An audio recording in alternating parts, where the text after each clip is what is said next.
பேச்சு ஒன்னே பிறகு செய்வேன் என பிரம்மதேவன் சொன்ன போது அம்பிகையா பேச்சு அம்மா கண்ணு தானே உருட்டுதார அந்த கட்டளைக்கு பேச்சு அம்மா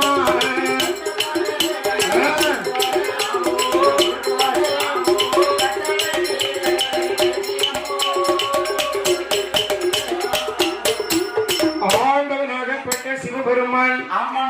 அம்மா பிரம்மபீடத்திலே பிறந்தவனால உன் பேர் பேச்சு அம்மா நீ தட்ட பேச்சு நெட்ட பேச்சு காட்டுவன பேச்சு